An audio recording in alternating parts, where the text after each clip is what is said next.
جو واقعاً شاعر اللہ کے مصادیق میں اہم ترین مصداق تھا.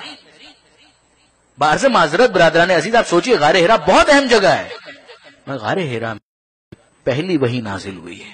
بے شک وہ بہت اہم جگہ ہے، وہاں پہ جانا چاہیے، مگر کوئی مجھے بتائے کہ وہ گھر جس کو بیت ختیجہ کہا جاتا ہے، آثار اسلامی مکہ و مدینہ، رسول جعفریان کی وہ کتاب ہے کہ جس میں مکہ اور مدینہ کے اہم مقامات کو انہوں نے ڈسکس کیا. وہاں پر انہوں نے اس پوری داستان کو لکھا.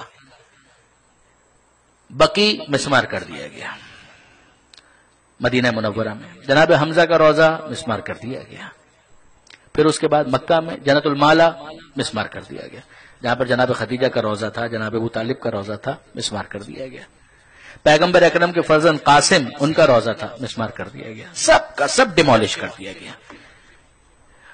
مکہ کے اندر صفا اور مروہ جس جگہ پر سعی کے لیے حاجی حضرات اور عمرہ کرنے والے جاتے ہیں، اس سے اگر آپ باہر نکلیں تو وہیں پر اس صحن کے اندر وہ مکان ہوا کرتا تھا جس کا نام تھا بیت ختیجہ. اسی سے پیچھے کی طرف اور جائیں تو وہ جگہ تھی جس کا نام تھا مولود النبی. یہ دو مقامات وہ تھے کہ جن کے بارے میں وہاں مکہ کے میئر نے خاص ریکویسٹ کی. اس نے کہا کہ ان دو مقامات کو کم سے کم ڈیمولش نہ کیا جائے، ان کو رہنے دیا جائے. مگر کیا اس کی بات مانی گئی؟ قطعاً نہیں مانی گئی. پیغمبر اکرم کا وہ گھر جہاں پر پیغمبر اکرم کی ولادت ہوئی، اس کو بھی مسمار کر دیا گیا. وہاں پر ایک یادگار کے طور پر لائبریری بنا دی گئی، وہ بھی پتہ نہیں کب ڈیمولش کر دی جائے، خدا بہتر جانتا ہے. اور جو جناب خدیجہ کا گھر تھا، اس گھر کے اب کوئی آثار موجود نہیں، وہاں پر فرش بنا دیا گیا. یہ جو بیت ختیجہ ہے، تاریخی اعتبار سے اس کی کیا اہمیت ہے؟ جناب خدیجہ کی رہائش تھی، بے شک. پیغمبر اکرم نے جناب خدیجہ کے اس گھر کو یہ شرف عطا کیا کہ شادی کے بعد خود بھی اسی گھر میں آ کر رہنے لگے. پیغمبر اکرم نے اسی کو سکونت کے طور پر اختیار کیا، بیت ختیجہ. اسی گھر میں جناب خدیجہ اور جناب پیغمبر نے اپنی زندگی کو آگے بڑھایا، اور اسی گھر کا ایک دوسرا نام قرار پایا مولد فاطمہ. جناب سیدہ کی ولادت اسی گھر میں ہوئی کہ جس کو مسمار کر دیا گیا، جس کا نام تھا بیت ختیجہ. اسی گھر کے اندر آپ پڑھیے، آپ کو ملے گا ایک جگہ تھی جس کا نام تھا قبۃ الوحی، جو میں نے کہا کہ غار حرا میں ایک مرتبہ وحی نازل ہوئی ہے، اور بے شک وہ بہت اہم مقام ہے. مگر یہ جناب خدیجہ کا مکان، کتنی مرتبہ جناب جبریل یہاں پر آئے اور کتنی مرتبہ پروردگار عالم کا پیغام پہنچایا، کوئی حساب کتاب نہیں.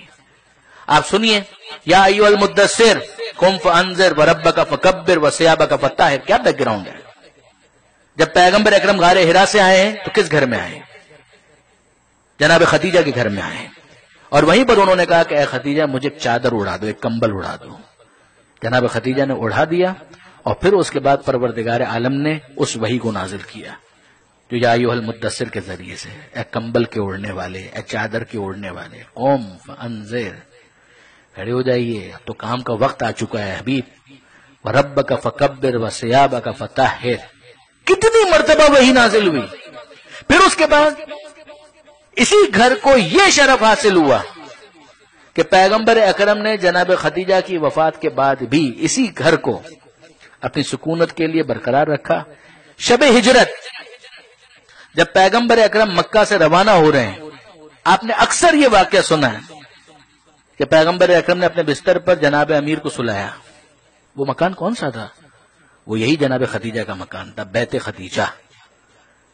اسی مکان کے گرد یہ سارے مشرکین، یہ سارے کافرین ننگی تلواریں لے کر کھینچ کر کھڑے ہوئے تھے.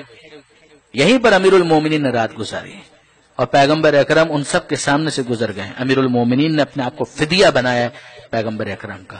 کس جگہ پر؟ بیت ختیجہ.